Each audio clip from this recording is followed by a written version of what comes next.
Bueno, vamos. Entonces, ya que en clase no tengo tanta facilidad para acceder a Internet cuando estamos en el aula, aprovecho para repasar este contexto que ustedes ya lo conocen de las primeras semanas, pero bueno, es un buen momento para revisar. Con la ficha 5 se termina la etapa 1, o sea, ustedes lo vieron compartido porque yo también estuve enferma estas semanas, así que no pude ir y ustedes compartieron su clase con otros cursos. Espero que no quieran más al profesor que me reemplazó que a mí, porque lo lamento, les tocó esta profe. No va a volver a pasar, si Dios quiere. Pero bueno, queda completa, la semana pasada quedó completa la ficha 5 y con ella la etapa 1. Este contenido de las fichas 1 a 5 es el que ustedes necesitan para resolver el trabajo práctico 1, que se entrega el próximo fin de semana del 5 de mayo. Así que con esto, con lo que se ejercita esta semana de la ficha 5, ustedes ya quedan listos y tienen una semana entera para terminar con ese trabajo práctico, si no lo hicieron ya, y entregarlo. Luego, hoy empezamos la etapa 6. Esta semana, la etapa 2, disculpen. Esta semana empezamos todos los cursos, la etapa 2, con la ficha 6. Esta etapa, estas primeras fichas, las 6 y las 7, sobre todo, son los temas que se van a agregar para el parcial, o para que ustedes lo vayan teniendo en cuenta. Entonces, estas dos fichas se incluyen en el parcial y una vez que completemos estas dos fichas vamos a estar listos para trabajar para el parcial, ¿sí? Para empezar a pensar en el parcial. El parcial es el 18 de mayo, hay tiempo, pero no tanto. Entonces, no se dejen estar con estas fichas porque son las que se evalúan. Y después de que hayamos visto estas dos, en mi clase vamos a seguir adelante con la 8 y la 9 y en las clases prácticas, en las del laboratorio, los miércoles para el 1K18, los viernes para el 1K15, van a repasar, ¿sí? O sea, las próximas, luego de que se van estas dos fichas, las siguientes 2 semanas son de repaso para el parcial. Mantengan el ritmo, así ese repaso les sirve, ¿no? Porque si no va a resultar, eh, no van a entender nada y se van a perder las clases esas que son muy importantes para ejercitar. En la ficha 6, entonces, que empieza esta etapa 2 e inicia también el tema de estructuras repetitivas, que son la vedette en este aprendizaje. Nos van a cambiar mucho el enfoque de los programas y ahora vamos a ver cómo. En la parte de materiales adicionales, como siempre, queda el PDF de la clase del PowerPoint que yo uso para dar clase. Entonces acá pueden ver, el 1K15 tiene estructuras repetitivas ciclo while, ¿sí? El 1K18 tiene estructuras repetitivas ciclo while.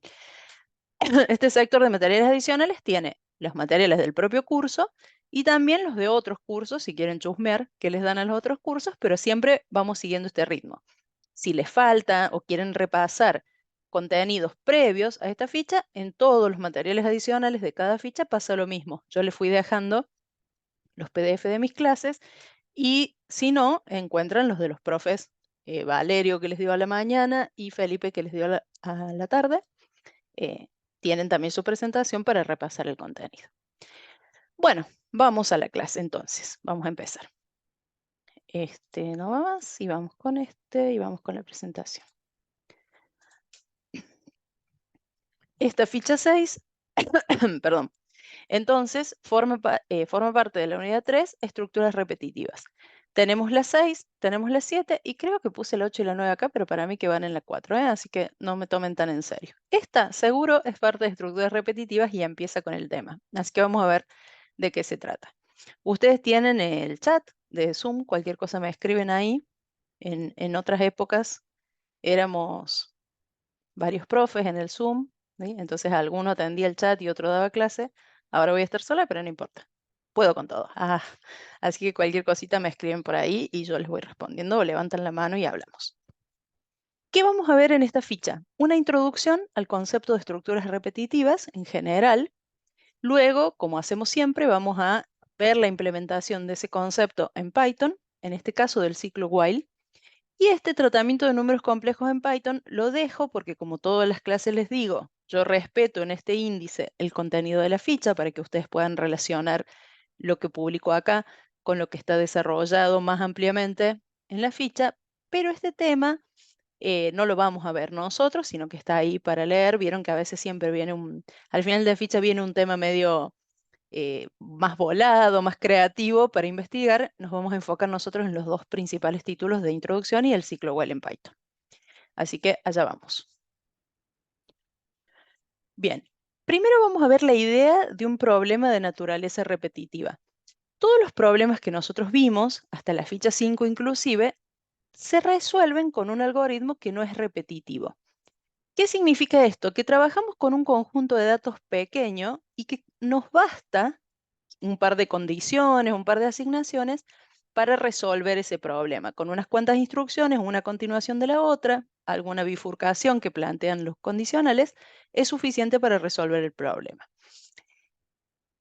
En un ejemplo muy común sería, nosotros tuvimos un ejercicio en el cual se determina la condición de regularidad de un alumno, ¿sí? Por ejemplo, dice, se ingresan las notas de los 4 parciales de un alumno. Si el promedio es mayor a 7, el alumno es regular. Supongamos que el ejercicio dice eso. Entonces uno plantea 4 variables, calcula el promedio de esas 4, pone una condición para ver si el promedio es mayor a 7 y nada, el alumno aprobó o no aprobó. La pregunta es, ¿qué pasa si yo quiero hacer eso, pero con las notas de todo un curso? Supongamos que el curso tiene 10 alumnos y yo digo, voy a utilizar, bueno, 40 variables, 4 por cada alumno. Suena un poco inviable, pero más o menos posible. El tema es que los alumnos de un curso no son 10, son 100. Y segundo, que hay cursos que no sabemos de antemano cuántos alumnos hay o deberíamos preguntar cuántos alumnos hay y adaptar el programa a esa cantidad de alumnos. ¿Sí? Si yo tengo un programa para determinar la regularidad de un curso, hay un curso de 30 alumnos, hay un curso de 100 y mi programa tiene que servir para ambos. Entonces yo no puedo tener 100 variables en un caso y 300 en otro. ¿Sí? Es evidente que es inmanejable.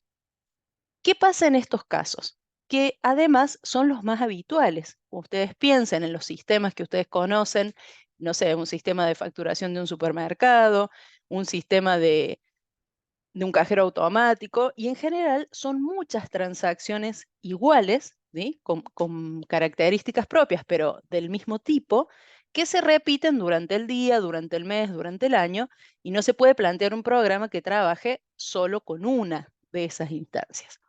Entonces, de aquí surge el concepto de ciclo. Un ciclo es una instrucción que esencialmente permite una repetición, ¿sí? Es lo primero que intuitivamente nos damos cuenta. Yo voy a pensar un algoritmo y luego lo voy a querer repetir. Pero ¿cuál es la clave acá? Esa repetición tiene que ser controlada. Es decir, yo de alguna manera tengo que disparar la repetición, indicar que es el momento de iniciar la repetición, pero también tengo que detenerla, ¿sí? Tengo que saber en qué momento continuar repitiendo las acciones y en qué momento decir, bueno, listo, terminé, ¿sí?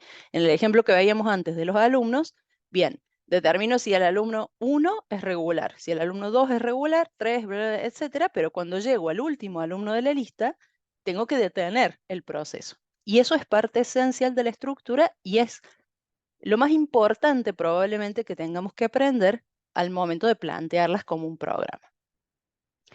En todos los lenguajes de programación, todos los que puedan conocer, los ciclos o estructuras repetitivas tienen dos partes. Un bloque de acciones o cuerpo del ciclo que son las instrucciones a repetir, ¿sí? Las que decíamos recién que es promediar las notas, por ejemplo, y determinar si según ese promedio el alumno es regular o no, ese sería el bloque de acciones. Y luego el ciclo tiene una cabecera donde se plantea el control. ¿Hasta cuándo repetir o cuántas veces repetir? Ese esquema lo van a ver ustedes en todas las implementaciones de estructuras repetitivas y es esencial para que se pueda ejecutar correctamente y se pueda llegar a los resultados correctos. En el caso de Python, hay dos tipos de ciclos. Ya vamos ahora a lo que es la propia implementación en el lenguaje.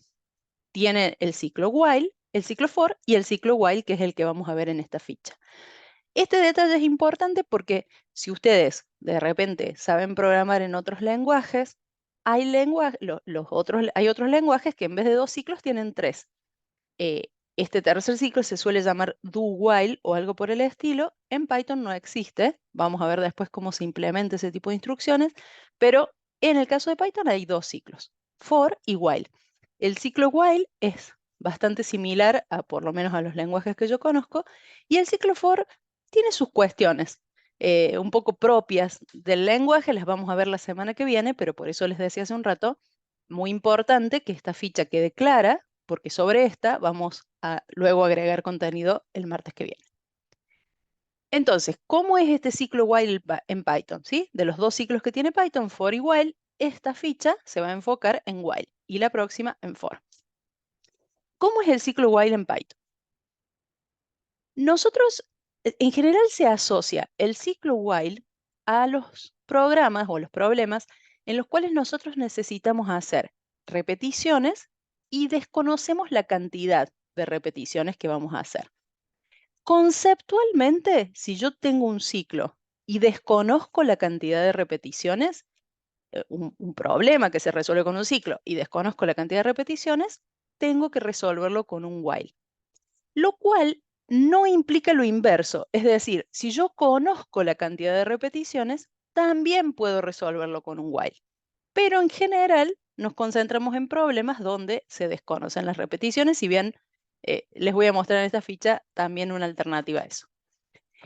El ciclo, como dijimos, tiene dos partes. Todos los ciclos tienen dos partes. Uno que es la cabecera, el lugar donde se controlan las repeticiones, y otro que es el bloque de acciones. En el caso del ciclo while, ese control, esa cabecera, se plantea como una instrucción condicional, ¿sí? Como una condición igual a las que vimos en las fichas anteriores. Entonces, si esa condición es verdadera, se ejecuta el bloque de acciones. Una vez que se ejecuta el bloque de acciones, se controla nuevamente la condición. Si la condición se sigue cumpliendo, se vuelve a ejecutar. La primera vez que la condición de la cabecera no se cumple, la ejecución del ciclo se detiene. Este es el concepto del ciclo, ya lo vamos a ir viendo paso a paso en las siguientes diapositivas, pero esta es la idea esencial del ciclo while en Python. Una condición en la cabecera y un bloque de acciones. Si la condición es verdadera, el bloque de acciones se ejecuta. Si la condición es falsa, se detiene el ciclo. Y ese es el esquema general y ahora lo vamos a ver paso a paso. Este es el diagrama. Denme un segundito, ya vengo.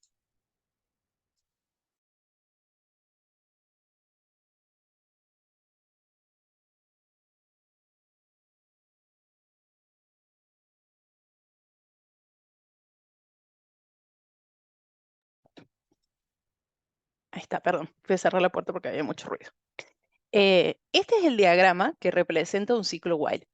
Nosotros tenemos un conjunto de instrucciones previas al ciclo, es decir, el programa se viene ejecutando, digamos, por esta línea, y aparece esta expresión lógica con el mismo criterio que las condiciones, es decir, una expresión cuyo resultado es verdadero o falso.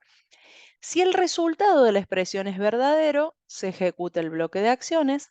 Al terminar el bloque, se vuelve a evaluar la expresión lógica. Si es verdadera, se repite el bloque. Se vuelve a evaluar. Si es verdadera, se repite el bloque. Se vuelve a evaluar. Cuando el resultado de esta evaluación es falso, entonces sale del bloque, ¿sí? Sale del ciclo y continúa con las siguientes instrucciones. Esto ustedes lo pueden ver y pueden ver que gráficamente estos diagramas, estos dibujos, perdón, estos símbolos son conocidos, son de instrucciones, los rectángulos, y el que aparece como nuevo es esta especie de flechita, ¿sí? Un rectángulo con punta, que representa justamente el ciclo. Dentro de este dibujito se coloca la expresión lógica que controla la ejecución, ¿sí? El código equivalente a este diagrama es este. Aparece la palabra while por primera vez, acompañada de la expresión lógica, con las mismas reglas que hemos visto ya para los condicionales, es decir, operadores de comparación, igual, distinto, mayor, igual, menor, igual, y la posibilidad de utilizar OR y AND para combinar estas distintas proposiciones formando una expresión lógica. Esas mismas reglas van a valer acá, en la condición del ciclo while. Nuevamente, si la primera vez, ¿sí? Nosotros empezamos, supongamos que venimos en esta instrucción, ¿no? Si la primera vez que se evalúa la expresión lógica, esa expresión lógica es falsa, entonces el programa nunca entra al bloque de acciones, sino que sigue adelante a las instrucciones que se encuentran, a ejecutar las instrucciones que se encuentran a la salida. Por esta razón, el ciclo while se denomina ciclo 0n, porque puede darse 0 repeticiones, o sea, si yo evalúo la condición y la primera vez es falsa, paso de largo, nunca ejecuto el bloque, eso sería 0, hasta n, ¿sí? Repeticiones, siendo n un número que no es conocido de antemano, pero que es controlable. Van a ser un número n finito de veces las repeticiones, por más que yo no sepa cuántas van a ser. Esto, nuevamente, es no sé, la ley, el- la base del ciclo y es muy importante que lo tengan presente para cuando llegue el momento de programa, ¿sí? Así que si se quieren guardar una foto en la memoria de lo que es el ciclo while, este es el mejor resumen, cómo se escribe el código y cómo se representa en un diagrama. Hay una pequeña aclaración en la ficha que yo quise traer acá porque existen en realidad dos representaciones del ciclo while en lo que es un diagrama de flujo. El que acabamos de ver y otro, perdón, que plantea la expresión lógica como una condición. Y en vez de ponerla dentro de esta flechita, la pone dentro de un rombo, como los que veníamos viendo antes. Entonces, lo que se representa es, se evalúa la expresión lógica. Si es verdadera, el bloque de acciones se dibuja abajo en vez de al lado, ¿sí? El bloque de acciones verdadero viene acá. Y se representa con esta vueltita el hecho de que la expresión lógica se vuelve a evaluar. Si es verdadera, vuelve a entrar, ¿sí? Se entiende la vueltita que está dando acá. Y la primera vez que es falsa, sale de la condición y sigue con las demás instrucciones. Los dos diseños tienen sus ventajas y sus desventajas. En el caso de este, la mayor ventaja es que el símbolo es diferente, entonces uno lo reconoce como ciclo, es diferente al de la condición, y que por ahí queda más cómodo el dibujo así tabulado porque esta es la manera en la que lo vamos a programar después. Y en este caso es más realista la representación porque en verdad la cabecera del ciclo es una condición, así que no está mal representarla como rombo, y se ve mucho también este tipo de representación, a lo mejor si ustedes consultan otros libros, otras documentaciones, suele salir de esta forma. Desde la cátedra están totalmente permitidos las dos representaciones, los alumnos, los profesores pueden usar la que quieran. Ustedes ya saben que nosotros no les pedimos diagrama de flujo como ejercicio, o sea, nunca evaluamos un diagrama de flujo que ustedes vayan a hacer, pero nos parece importante esta aclaración por si van de repente a una clase de otro profe que lo explica de otra forma o consultan otra documentación complementaria, que sepan que se puede encontrar con los dos tipos de representaciones. No les va a tocar a ustedes hacer un diagrama, pero es informativo, digamos. Vamos a enfocarnos ahora en la condición de corte, ¿sí? Es la parte quizás más importante o más crítica de plantear en un ciclo. Nosotros teníamos un ejemplo en la ficha 5, en el cual se cargan tres números y se pide determinar cuántos eran negativos, ¿sí? Cuántos de esos tres eran negativos. Planteamos la evolución de ese problema sería un caso donde se carga un conjunto de números y me piden saber cuántos eran negativos. El planteo es así, se carga un conjunto de números. No me dicen 3, no me dicen 5, no me dicen 10. Si me dijeran 5, uso 5 variables, como decía antes. Si me dijeran se cargan 10 números, de repente uso 10 variables, aunque sería complicado. Eh, y si la cantidad fuera más grande, la verdad que tampoco suena razonable hacer, no sé, 230 variables, pero aún así sería posible. El asunto es que en este problema directamente no me dicen cuántos son. Se ingresan por teclado un conjunto de números.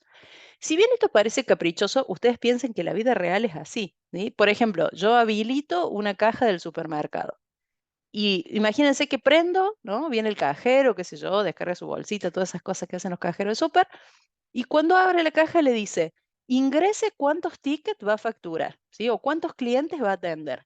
No existe eso, ¿sí? Él va a ir trabajando hasta que se termine la jornada o el horario o su turno. ¿Sí? Es muy frecuente que en un sistema de información uno no conozca la cantidad de transacciones que se van a procesar. Entonces es necesario eh, plantear las soluciones para esos casos, que es lo que vamos a ver ahora. Cuando el enunciado, en este ámbito más pequeño y más controlado que nosotros usamos para aprender, cuando el enunciado no diga la cantidad de datos a procesar, de alguna manera nos va a dar una pista de cómo se corta el ciclo, ¿sí? No nos va a decir la cantidad, pero nos va a decir el proceso continúa hasta que, ¿sí? O mientras pase tal cosa. Ese pista, ese conocimiento que nos va a dar el enunciado, es lo que nos va a permitir que cuando nosotros lo identifiquemos, nos va a permitir plantear la condición de corte, ¿sí? En este ejemplo de los números, nos van a decir, se carga un conjunto de números, determinar cuántos negativos se ingresaron. La carga terminará cuando se ingrese un cero, por ejemplo, o la carga terminará cuando se ingrese un -1. Nos va a dar una pista de hasta dónde continúa el proceso y con esa pista nosotros nos vamos a guiar para plantear la condición de corte, ¿sí? En este caso, si nos dijera la carga de datos terminará cuando se ingrese un cero y nosotros sabemos que el ciclo while se ejecuta mientras la condición es verdadera, ¿sí? O que corta cuando la condición es falsa, ¿cómo haríamos para que el proceso se detenga al cargar un cero? Lo que tenemos que poner en la condición es que el número ingresado no sea cero, ¿sí? O sea, mientras ustedes también tengan presente, no lo dije antes a esto, que la palabra while significa mientras en inglés, mientras suceda tal cosa. Entonces, en este caso sería, mientras el número ingresado no sea cero, el proceso continúa. Mientras el número ingresado sea distinto de cero, las repeticiones continúan. La primera vez que el número ingresado es cero, la repetición se detiene. ¿Bien? Este es el diagrama que acompaña este análisis que estamos haciendo. Yo tengo un cierto valor para contar. Voy a dejar esto de lado un momentito. Ingreso un número. Mientras el número sea distinto de cero, ¿sí? Esta es la condición de corte, lo controlo. Si el número es negativo, lo cuento e ingreso el siguiente número. Vengo acá, ese número es distinto de cero. Si sí, entonces el proceso sigue. Cargo otro número, es distinto de cero. Si no, si el número es cero, salgo y muestro el resultado. Ese sería el comportamiento esperable de este ciclo que vemos acá. Bien, déjenme ver, voy a programar esto, o sea, voy a abrir el PyCharm y a programarlo, no, voy a usar el programa que tengo que hace eso para que lo analicemos en el paso a paso. Si bien está ahí descrito, que me parece interesante que hagamos un seguimiento de la instrucción antes de seguir sumando detalles. Así que espérenme un segundito que lo abro, porque no lo tenía acá a mano, creo. Este coso ya me empieza a hacer renegar que no me muestre la carpetita. Es como si estuviera en clase. ¿Vieron que en clase me pasa lo mismo? Que yo quiero abrir una carpeta y no está. Ay, Dios, qué bronca me da. Bueno, esperen, voy a hacer una copia. Sé por qué me hace esto el OneDrive. A veces se me revela. Ella confesaba la rebelión del OneDrive en un video de YouTube que quedaba inmortalizado para siempre. No importa, lo vamos a poner acá. No me vas a ganar. Bien, lo voy a abrir de otro lado. No sé qué le pasa, pero no me lo muestra, así que lo voy a abrir acá. Este es el proyecto donde tengo todas las cositas que ustedes vean en el PowerPoint ya listas, así no pierden tiempo mirándolo. Bueno, este es el proceso, ¿no? Voy a hacer, como ya me han visto hacer en clase, voy a hacer una pizarra. No sé, acá ya tenía unas pizarras, pero no sé lo que tenían, así que, ay, la voy a borrar. Tuc. Bien, vamos a la pizarra. Entonces, esto es lo que dice el programa que viene de ejemplo. Bien, voy a dejar el programa acá y vamos a darle play. Primero que nada le damos play. Sí, el número dice, el enunciado dice, ingrese un número o cero para terminar. ¿Sí? Fíjense que si yo ahora ingreso un cero, ¡pum!, el programa termina. Este sería un ejemplo de 0n, ¿no? El ciclo está planteado, pero si la primera vez que la condición se evalúa, ¿sí? O sea, si la primera vez que la condición se controla no es distinta de cero, entonces el programa termina inmediatamente. Miren lo que sucede si lo vemos en la ejecución, que es lo que me parece más interesante de ver. El programa me pide, como recién, ingrese un número. Yo, por ejemplo, ingreso un cero. Controla la condición. Dice, número es distinto de cero. ¿Sí? La ejecución está acá donde se muestra la línea azul. La respuesta a esta pregunta es falsa. Fíjense que ahí se ve chiquito, pero se ve que el IDE me informa, esto es booleano y el resultado va a ser falso. El número no es distinto de cero, vale cero. Por lo tanto, la línea de ejecución nunca entra al bloque, sino que directamente va a la siguiente instrucción fuera del ciclo para mostrar la separación y el resultado, ¿sí? Entonces yo ahí en el resultado veo que se cargaron cero negativos. De hecho, se cargaron cero números, ¿sí? No se cargó nada. Cuando ustedes empiezan a programar tanto condicionales como ciclos y otras cosas luego que vamos a aprender, van a ver que empieza a aparecer en el código, no sé si lo han notado, estos signitos menos que delimitan un bloque, un bloque tabulado. Esto resulta también útil para uno tener la certeza de que está programando bien, ¿no? Si yo tomo esto y hago así, colapso el bloque, no lo veo más, no es que lo borre, sino que no lo veo, y esto me garantiza que el ciclo while está correctamente anidado. O sea que estas instrucciones que son parte del ciclo están bien puestas. ¿Qué pasa si yo cargo otro número? ¿Cómo es la ejecución? Uy, perdón, esto no. Voy a hacerlo con debajo. ¿Qué pasa cuando yo ingreso otro número que no sea cero? Me va a pedir un número, voy a poner uno cualquiera. Controla la condición. En este caso la condición es verdadera. El número es distinto de cero. ¿Qué tiene que pasar entonces? Tiene que entrar al bloque. Y efectivamente eso sucede. Controla si el número es menor que cero porque está contando negativos. Como eso no se cumple, me pide que ingrese otro número. Voy a la consola y me está pidiendo otro número. Yo voy a ingresar ahora otro número que es distinto de cero, un 5. ¿Sí? Entonces, como ingresé un 5, espera que haga, metí la pata, reparta, reparta, reparta, reparta. Ahí va, está. Tucu, tucu, porque ahí está. Vuelve a controlar la condición, ¿sí? Si yo acá avanzo, esperen que esto, bueno, hice otra ejecución, perdón, vamos otra vez. Cargo un 3, ¿sí? Este 3 es distinto de cero, entonces como este número controla si el número es negativo, no lo es, y me pide otro. Ingreso otro número, vuelve, ¿sí?, a controlar el ciclo y ahora dice, el número es distinto de cero, la variable número ahora vale 5, el segundo valor que yo cargue. Ese 5 es distinto de cero también, ¿sí? Entonces si yo selecciono la condición, me dice que la condición es verdadera, el número es distinto de cero, entonces entra. Nuevamente controla si es negativo y me pide otro número más, ¿sí? Ya llevo procesados dos números. Si yo en este momento escribo otro número, va a volver a entrar al ciclo, otro número distinto de cero. Si yo escribo cero, entonces vuelve al punto, ¿sí? Ustedes observen cómo esta barra azul vuelve a la condición. Venía por acá adentro, me pide el ingreso del otro número y después vuelve. Ahora la condición número distinto de cero es falsa. La condición se deja de cumplir. La primera vez que la condición es falsa, la ejecución del ciclo se interrumpe. Entonces sale del ciclo y pasa al print. Y este es el punto donde el programa termina diciendo que yo cargué ningún negativo, ¿no?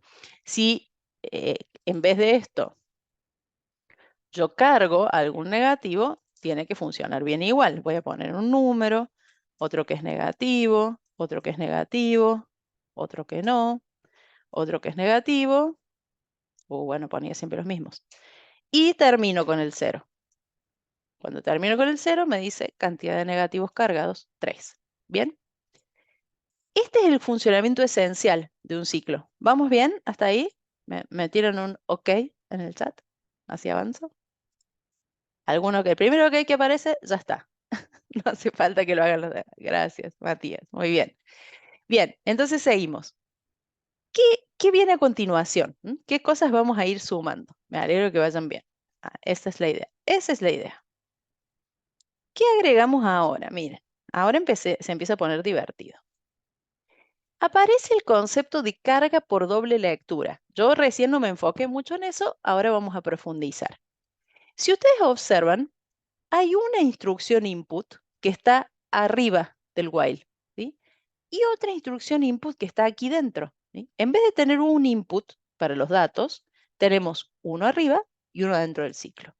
Esto es lo que se define como carga por doble lectura, ¿sí? Esperen que ahí veo. Me desapareció el chat, chicos. La profe se mareó un toque, pero estamos, ¿eh? Ahí está. ¿Se entiende? Ahí está, ahí está. Ahí leí sus ok. Muchas gracias. Esto significa, esto es a lo que se hace referencia cuando se dice carga por doble lectura.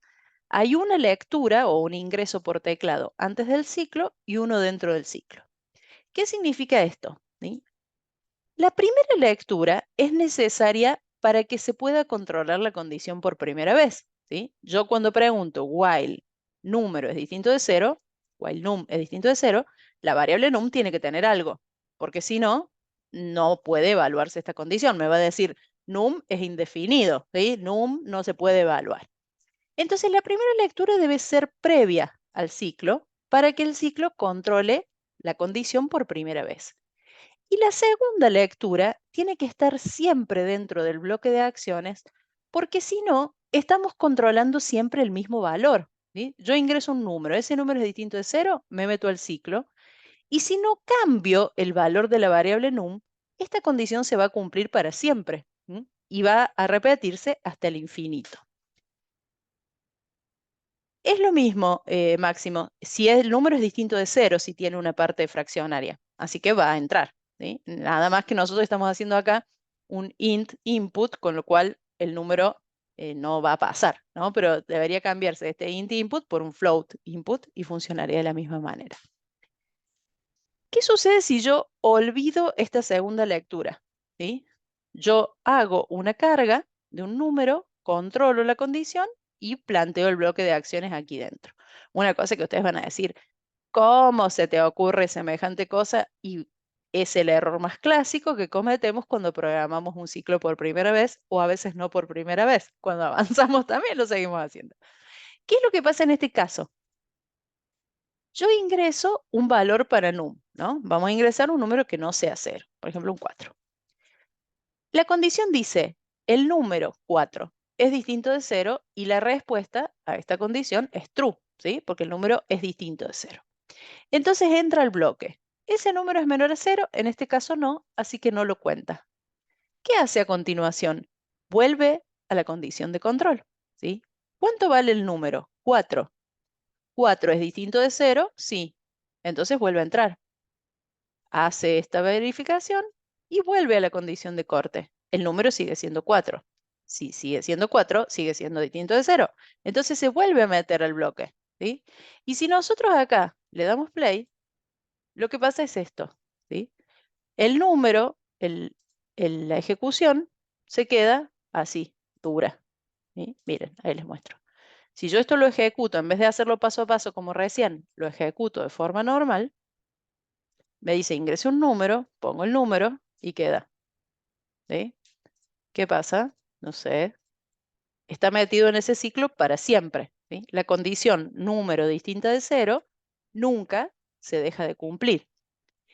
Lo que va a pasar es que de tanta dar vuelta en ese ciclo, se agote la memoria temporaria que se le adjudica a la ejecución de un programa o que la máquina explote. Ah, no, claro, desaparecía la profe, el Zoom, todo. No, la memoria se agota y la ejecución del programa da un error, porque todas las aplicaciones tienen un límite en el uso de la memoria. El sistema operativo no permite que una aplicación cope toda la memoria y detenga todo, ¿sí? En general, le limita el uso y en un momento dice, bueno, listo, amigo, te consumiste toda la memoria que te asigne. ¿Qué hacemos nosotros como programadores? Detener la ejecución, ¿sí? En general, esa interrupción es suficiente desde el botoncito este para que pare de repetirse. Si estamos en tal estado que no para de repetirse nunca, hay otros mecanismos más drásticos que ahora vamos a ver en la siguiente diapositiva, pero no sale de ahí, ¿sí? O sea, no muere la compu ni explota nada, pero lo que sí pasa es que si uno se ve obligado a interrumpir el PyCharm completo, por ejemplo, o eventualmente apagar la máquina y no habías guardado el programa, chao, el programa sí se puede perder, ¿sí? No, no la compu, pero lo que habías programado probablemente se pierda y tengas que empezar de nuevo. O por lo menos las últimas instrucciones que hiciste.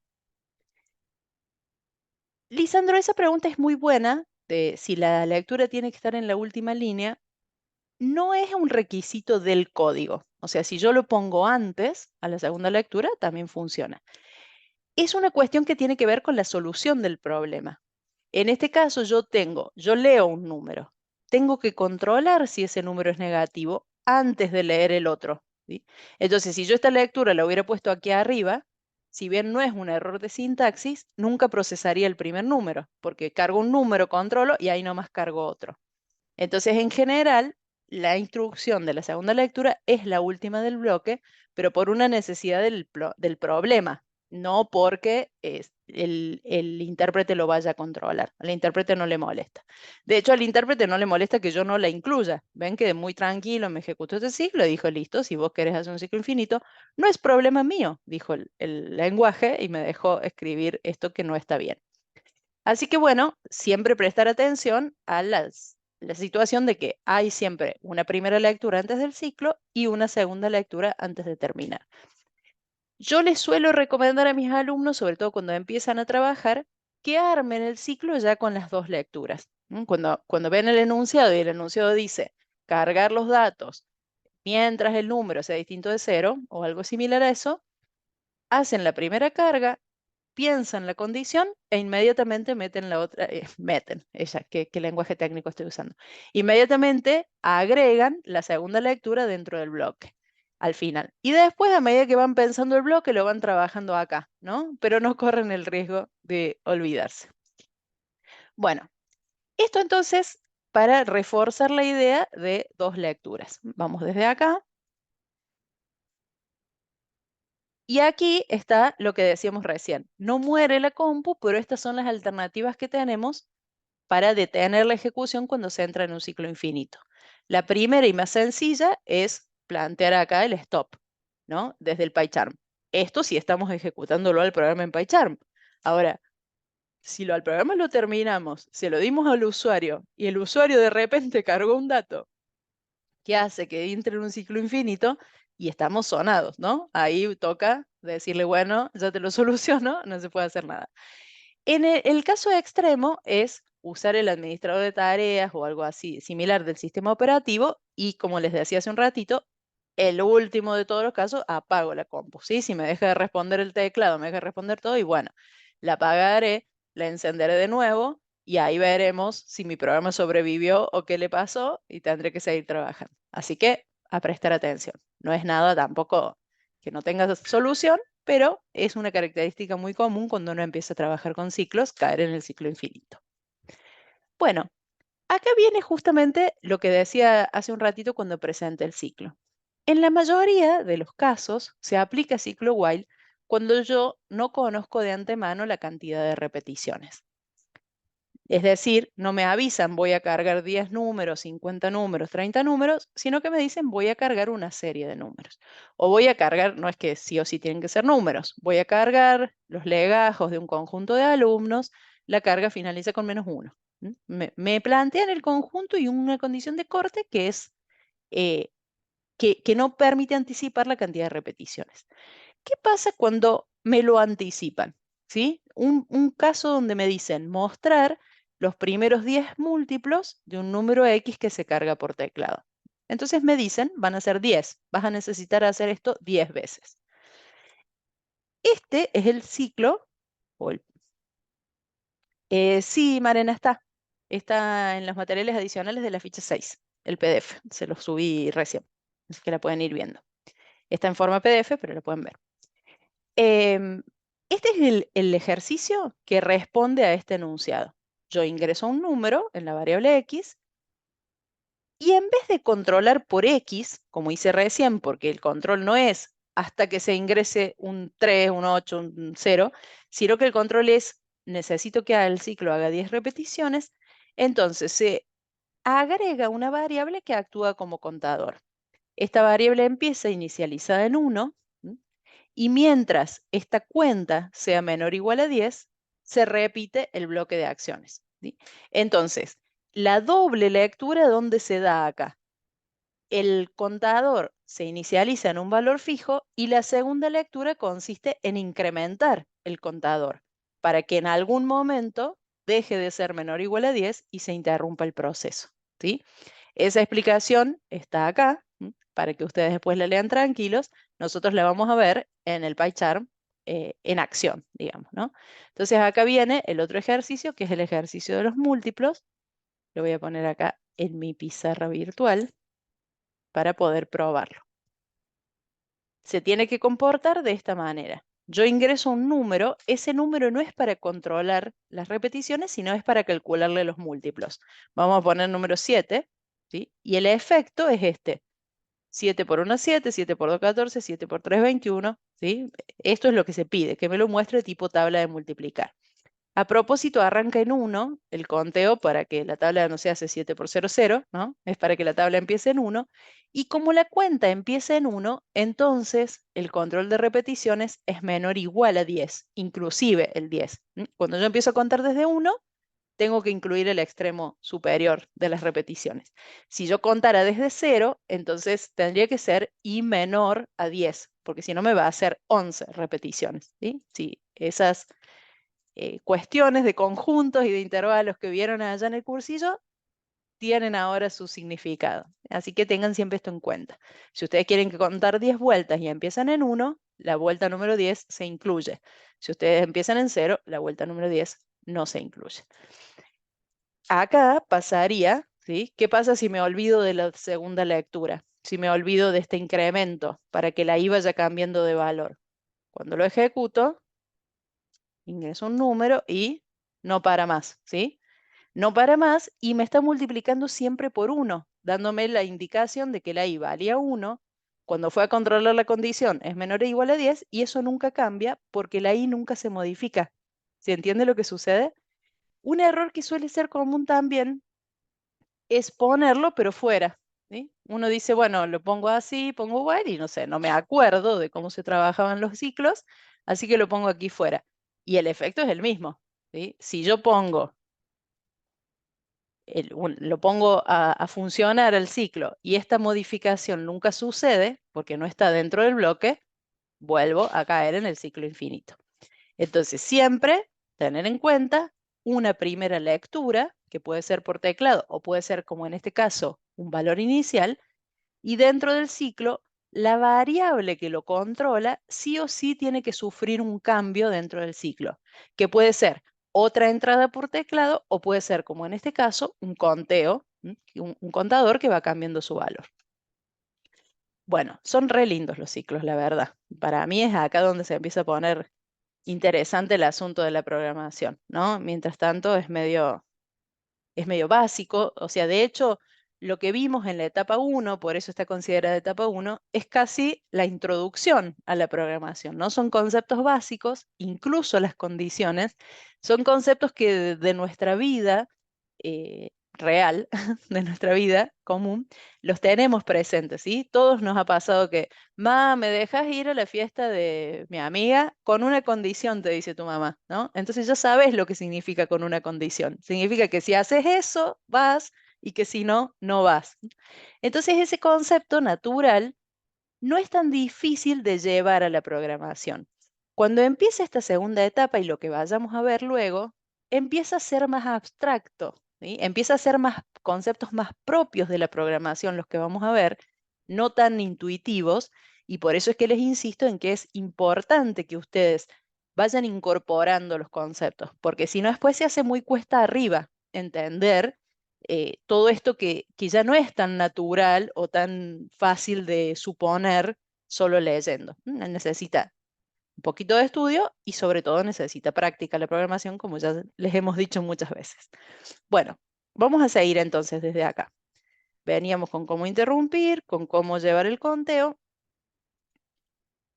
y desde acá empiezan los problemas. Ah, pero ya dijimos que los problemas en el contexto de la materia no significan una complicación, ¿sí? O un inconveniente, sino una cuestión a resolver. El primero de los problemas que trae la ficha es el problema 15. Acuérdense que los problemas de las fichas están enumerados secuencialmente a lo largo de todas las fichas. Entonces, este problema, el número de este problema es 15 porque hay otros 14 problemas que se fueron desarrollando en las fichas anteriores. Eso está bueno porque se comporta como un libro, digamos. El número de problemas es único dentro de todo el conjunto de fichas. Para que lo tengan en cuenta, pueden decir el profe se chifló, que le clavó un 15 ahí. No, cada problema tiene un número que es secuencial a lo largo de las fichas. Este problema dice, cargar por teclado una lista de números enteros que irán llegando uno a uno y que representa cantidades mensuales de automóviles nuevos vendidos en el país durante cierto periodo. Para indicar que la carga de datos debe finalizar, se ingresará el valor -1. Note que el valor 0 puede ser un dato válido. Es perfectamente posible que no haya habido ventas en un mes determinado. O sea, en este caso, la carga va a finalizar cuando la cantidad de autos vendidos que se ingresa sea -1, en vez de ser 0 como en el ejemplo anterior. Y el 0 es un dato válido. ¿Qué se pide? Determinar cuántas de esas cantidades fueron mayores o iguales que 0, pero menores que 10.000. Cuántas fueron mayores o iguales a 10.000, pero menores que 15.000. Y cuántas fueron mayores o iguales que 15.000. Ese es el ítem A. El B es determinar la cantidad total de automóviles nuevos que se vendieron en el país. Y el C es determinar si se ingresó al menos una cantidad igual a 0 o no. Informe con un mensaje simple en pantalla. Bueno, estos son entonces los 3 ítems a cubrir.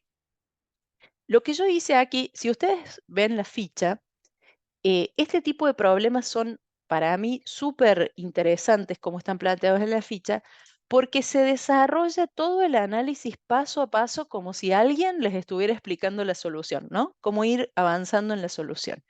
Lo que yo hice en las diapositivas es tomar destaques de esas explicaciones porque nosotros en clase lo resolvemos el problema en vivo, digamos, ¿no?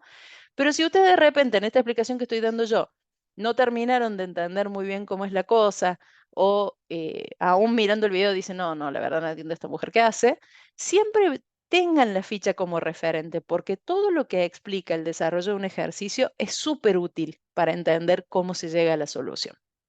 Bueno, ¿qué elegí hacer yo? Ir separando las partes de lo que tenemos que resolver.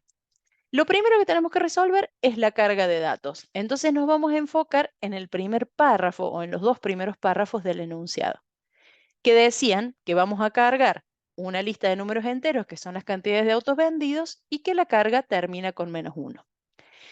Lo que identificamos acá es que las cantidades vendidas se cargan por teclado con un ciclo while, porque no nos dice se cargan 3 cantidades, 5 cantidades, 8 cantidades, nos dice un conjunto de cantidades. Vamos a usar una variable Kant y vamos a tener en cuenta que necesitamos un mecanismo de doble lectura. Y el ciclo, o sea, la condición de corte de este ciclo es que esa cantidad ingresada, que el valor de Kant, sea -1. Aquí abajo está el fragmentito de código extraído, pero nosotros lo vamos a hacer aquí a mano. ¿Cómo se va a implementar eso? Vamos a tener, primero le voy a poner acá un print que diga ventas de automóviles, ponele, porque a mí no me gusta que no tengan título los ejercicios. Tengan en cuenta para el TP1 que no tienen que ponerle nada, ¿no? Ni título, ni separador, ni subrayado, ni nada. Miren, les voy a contar una intimidad. Voy a hacer una pausa para contarles una intimidad. Yo tengo 2 gatas acá en mi casa, ¿no? Una de las gatas eh, es más indiferente. Y otra, si yo estoy en el escritorio, ella está en el escritorio, es sorprendente que no haya caminado por aquí delante del teclado durante este rato. Pero ahora, como le cerré la puerta, ella quiere salir, ¿entienden? No sé si alguno de ustedes tiene gato, pero los gatos son insoportables con las puertas. Pues le abrís la puerta, ella no sale, ¿entendés? Pero si la cierro, otra vez va a gritar. Así que espérenme un segundo, salí de la cámara para abrirle. Ahí está. Cuando cierre la puerta, me empieza a rascar del otro lado para entrar. No, no, Gabriela, ¿viste? Vos debes tener gatos también.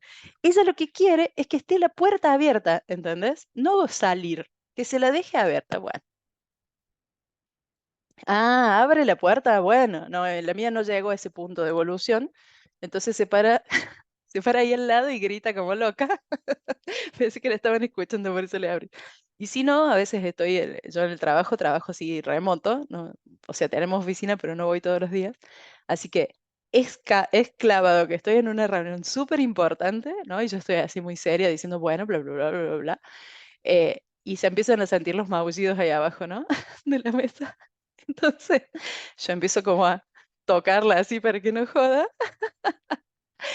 Y viene, y por supuesto que si yo estoy hablando, Tuki se sube y entra a caminar así por acá adelante, ¿no? Como estoy haciendo yo con la mano. Y para ahí, ¿entendés? Entonces yo estoy hablando atrás de los pelos del gato cuando no me camina por el teclado y teclea, ¿entendés? Con sus patitas. Bueno, la loca de los gatos, la señora. Bueno, tal cual. Me gusta, Joaquín, tu pensamiento. Nosotros vivimos en la casa de los gatos, te lo dejan muy claro. Bueno, perdón por esta pausa, pero me acordé porque esta es la clase de cosas que nos pasaban en la pandemia, ¿ven? Uno graba aquí en su casa y todas estas anécdotas quedan ahí. Bueno, esta parte adelante en la del video, ya seguimos con el ejercicio. Bueno, va el título. Lo que iba a decir, que me distrajo la gata. Tengan en cuenta que cuando ustedes hacen un ejercicio por su cuenta, pueden poner todos los prints y los adornos que quieran, pero en particular en el trabajo práctico uno no. ¿Sí? El trabajo práctico uno se tienen que limitar a los 4, creo que son, prints de resultado, porque la corrección automática requiere que existan esos y solo esos prints. Y también este año, como novedad, pues no lo hicimos el año pasado, el profesor Valerio les publicó el bot, arre, el programa que hace la corrección automática. Entonces ustedes, una vez que lo desarrollan al práctico, pueden ejecutar ese programa de prueba para ver si los resultados que están obteniendo son correctos. Es una súper ventaja eso, chicos, porque ustedes van a estar tranquilos de que lo que programaron está bien, así que aprovechenlo, ¿sí? Si no saben de qué demonios les estoy hablando, porque todavía no abrieron ni el enunciado, tengan en cuenta que el fin de semana del 5 se entrega, ¿no? Tienen tiempo, pero tampoco se demoren tanto, porque por ahí si se traban, se van a encontrar medios complicados para avanzar. Hay un foro en el aula virtual donde ustedes pueden plantear sus dudas, pero vieron que las semanas pasan rápido, así que no se distraigan. Bueno, ventas de automóviles. Dijimos que se va a cargar un conjunto de ventas, de cantidades vendidas, pero no nos anticipan si son 3, 10 o 50, así que vamos a tener que hacer esta carga con un ciclo while. Si vamos a plantear un ciclo while, vamos a poner una variable count que diga int input ingrese cantidad de autos vendida, vendida, ¿sí? Y vamos a decir, mientras esa cantidad sea algo, ¿no? Porque esta es la variable que va a controlar el ciclo. Esta va a ser la primera lectura, ¿bien? Y la segunda lectura tiene que estar dentro del ciclo como acabamos de aprender. Entonces, a esto es a lo que me refería antes. Cuando ustedes planteen el ciclo, armen la doble lectura y no más, ¿sí? Después le van agregando cosas en el bloque de acciones, pero armen la doble lectura para no olvidársela. En este caso, si nosotros vamos al enunciado, lo que nos decía es que las cantidades vendidas se cargan con un ciclo while. No, perdón, de esto. Dice, para indicar que la carga de datos debe finalizar, se ingresará un valor -1. Esto implica que el valor -1 es el fin del proceso, ¿no? Entonces, si el valor -1 es el fin del proceso, ¿cuándo continúa el proceso? Cuando la cantidad es distinta de -1, ¿sí? Entonces, el planteo es así. Mientras la cantidad sea distinta de -1, la carga continúa. Usted a veces se estila poner acá en el mensaje con -1 termina, ¿no? Para que el usuario sepa, porque si no le empieza a pedir, miren lo que pasa. ¿Sí? Uno le da play al programa y dice cantidad de autos vendida, cantidad de autos vendida. ¿Y qué le pasa a este coso? Se clavó, ¿sí? El usuario no sabe cómo salir de ese ciclo. Quizás es la primera vez que usa el programa y no lo sabe. Entonces se estila poner en el mensaje cómo corta, ¿sí? Con -1 termina. Y acá lo mismo. Con -1 termina. Y a veces, también por costumbre, se pone un poquito diferente el mensaje que está dentro, ¿sí? Ingrese otra cantidad, por ejemplo. Entonces yo sé cuándo estoy haciendo la primera lectura y cuándo estoy haciendo las siguientes. Una cosa que se acostumbre, por supuesto que funciona igual el programa con cualquier tipo de mensaje, pero sirve por ahí para respetar un poco los hábitos de los sistemas. Entonces dice, ingrese cantidad de autos vendida con -1 termina. Si yo ingreso -1, termina. ¿sí? Como te prometí. En cambio, si ingreso otra cosa, me dice otra cantidad, otra cantidad, otra cantidad, y ya cuando te cansaste de tipear, miras el mensaje, ¿viste? Porque los usuarios nunca leen los mensajes. Entonces lees el mensaje y dice, ah, para, con -1 termina, -1, tuki, ¿sí? Ahí termina justamente. Bueno, este es el planteo general del ciclo, lo primero que vamos a hacer. ¿Qué sigue? ¿Sí? Voy a tratar, a ver, voy a tratar de tener acá al costadito la diapositiva, porque así puedo ver las dos cosas a la vez. Queda media desprolija la vista que no es presentación, pero me permite hacer esto, ¿sí? Así que voy a tratar, ahí va. Vamos a achicar un poquito esto. Bueno, no tanto que no se lea nada. Hasta ahí. Y voy a dejar el enunciado acá a la vista. Bueno, no tengo forma de hacerlo más grande, pero no importa. Lo vamos a dejar así. Vamos a hacer acá. Yo sé que no se ve mucho, pero ustedes tienen ahí a mano el enunciado, cualquier cosa. Claro, pero no me deja ver. Ahora, voy a pensar otra cosa. Todo esto quedaba grabado, ¿entienden? O sea, eso es lo que a mí no me gusta de las clases grabadas, que todas las cosas que uno piensa, dice y hace aparecen acá. Ah, ya sé lo que voy a hacer. Voy a copiar el enunciado ahí arriba, para. Ya se me ocurrió lo que voy a hacer. Así lo tenemos a mano. Ahí. Lo voy a copiar en otra hoja. Eso voy a hacer. ¿Qué? ¿A quién le importaba? Ella hablaba sola como una loca. No importa. Un nuevo file. Problema enunciado. Y lo voy a dejar ahí en. Ahí está. Un archivito de texto. Ahora sí. Bueno. Entonces, listo, ¿sí? Con esta parte, así recupero mi presentación. Esperen, lo traigo para acá otra vez. Traigo para acá otra vez. Y allá vamos. Entonces, en esta parte, ¿sí? Es donde tenemos este primer ciclo de carga que acabamos de hacer. Se ingresa una cantidad, avisamos que con -1 termina y le ponemos ingrese otra, con -1 termina, y el control de corte. Esas son las primeras 3 líneas que acabamos de programar.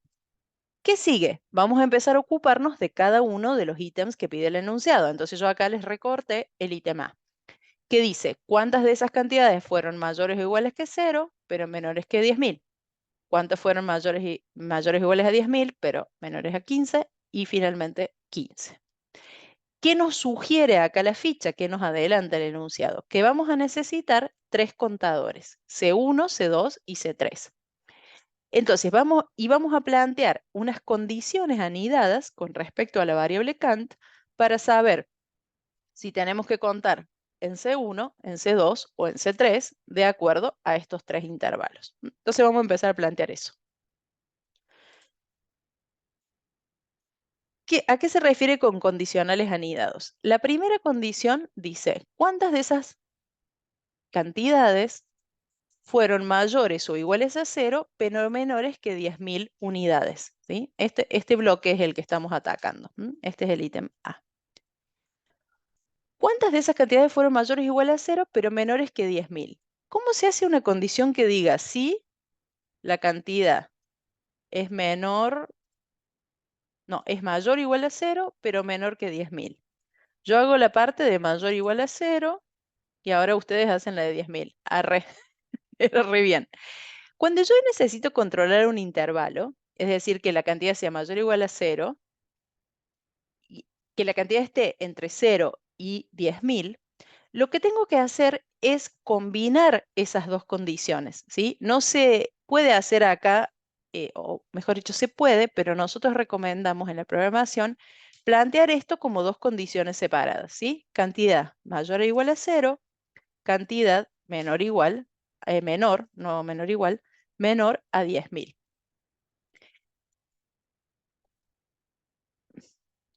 Muy bien, Joaquín, exactamente. Entonces, si es mayor o igual, hay que poner el mayor y el igual al lado, y si es menor, va el menor solo.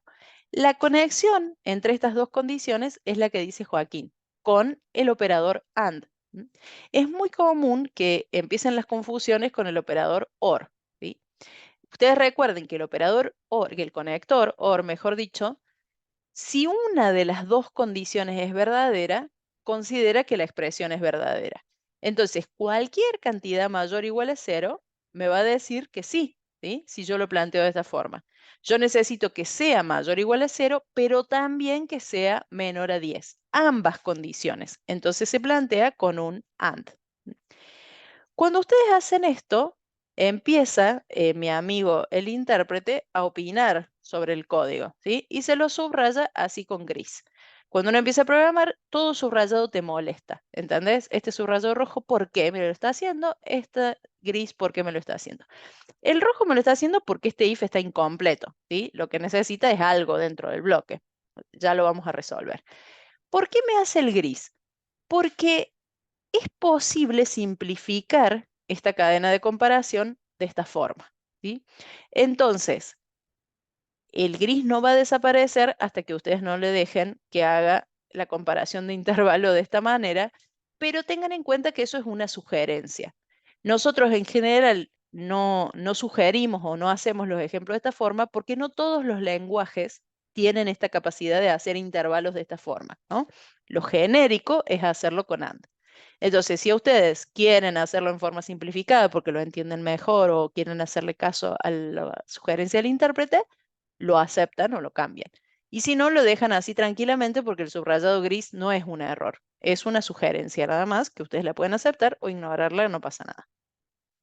Bueno, lo importante, si la cantidad se encuentra en el intervalo de 0 a 10.000, vamos a contar esta cantidad dentro del primer intervalo. Y para eso vamos a decir, al contador 1 le agrego 1, ¿sí? Porque esta cantidad se encuentra dentro del primer intervalo. Aquí ya me subraya con rojo más seriamente la variable C1. ¿Por qué? Porque esta variable no está definida, me dice. Cada vez que nosotros usamos una variable como un contador o como un acumulador, estamos diciendo que la modificación se hace en base a su valor anterior, ¿sí? La forma resumida es esta, que yo escribí resumida por costumbre, pero la forma expandida es así, ¿sí? C1 es igual a C1 más 1. Recuerden, la ficha 5 está explicado el concepto de contador. Un contador es una variable que se modifica en base a su valor anterior y una constante. Entonces, esto se puede implementar porque la asignación se resuelve de derecha a izquierda. Entonces, el valor de la variable C1, al valor actual de la variable C1, se le agrega 1, se le suma 1. Y el resultado de esa suma se asigna nuevamente en la variable C1 que se encuentra ahí a la izquierda. ¿Por qué me está señalando esto como un problema? Porque la variable C1 no tiene un valor inicial. Entonces, cuando yo voy acá, miren, haz lo que yo digo más no lo que yo hago. Dejé la doble lectura arriba, perdón. Esto es así. Acá le voy a poner de título segunda lectura. Entonces vamos a ver qué sucede en este caso, ¿sí? Cuando yo cargue una cantidad, vamos a probarlo acá.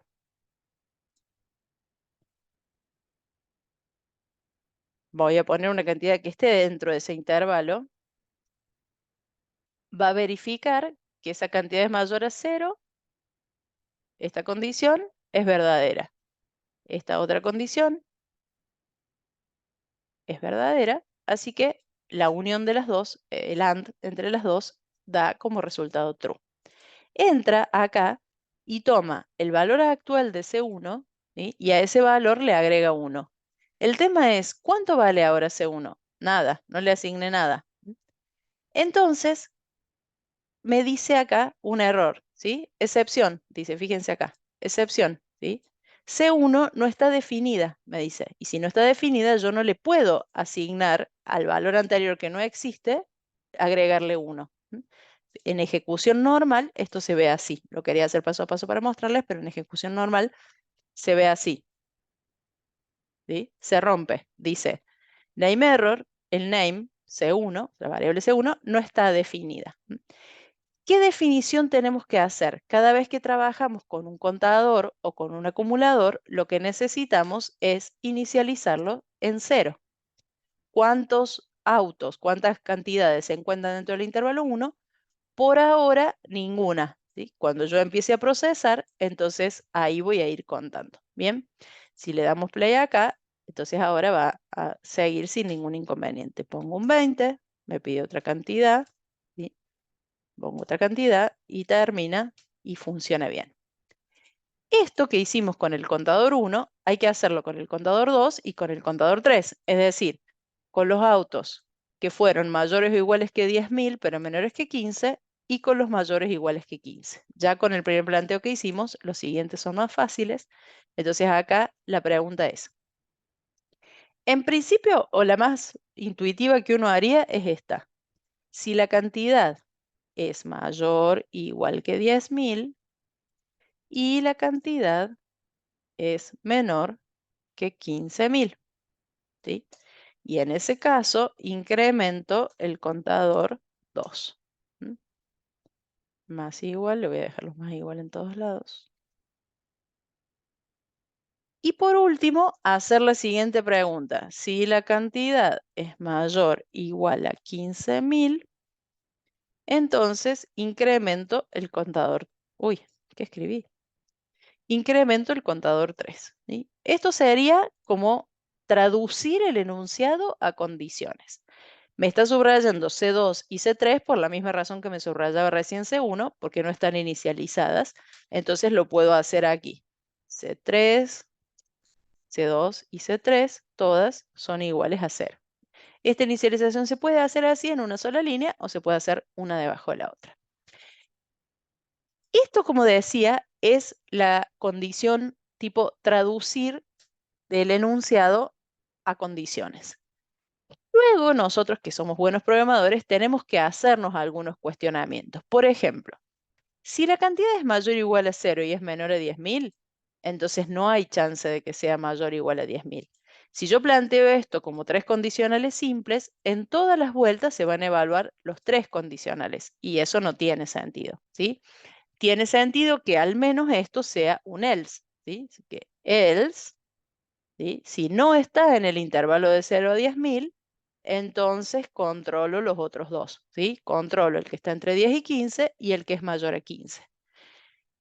Y en realidad este también es un else, ¿sí? Porque si no está dentro de ese intervalo, entonces va en el otro. Es más, ni siquiera necesitaría preguntar esto, ¿no?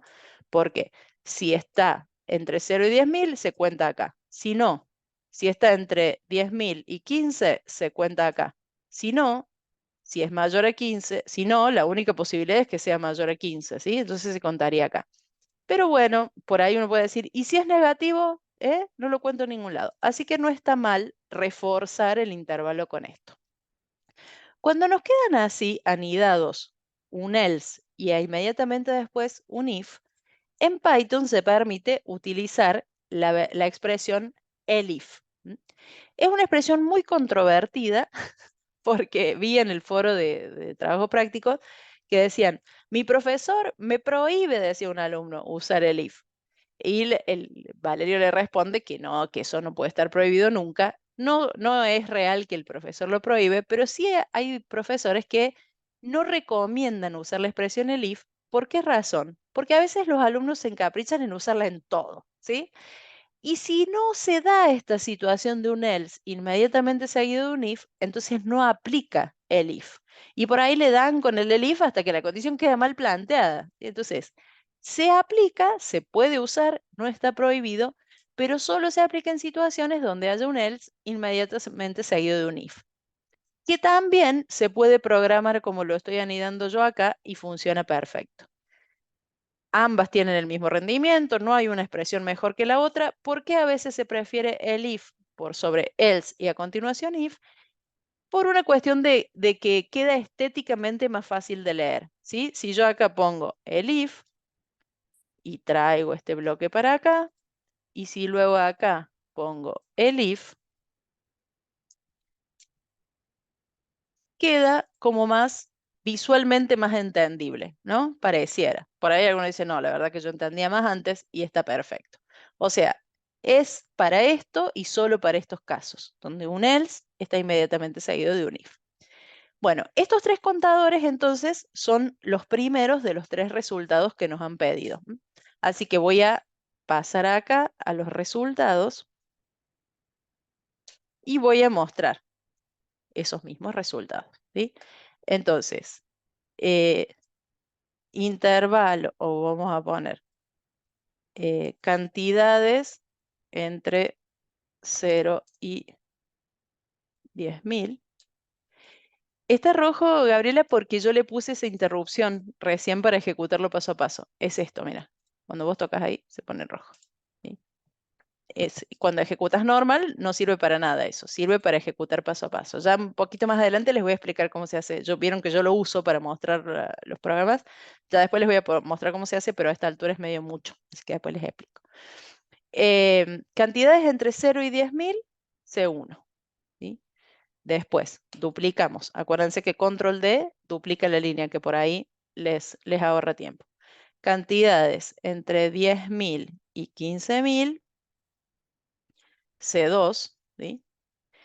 Y después, cantidades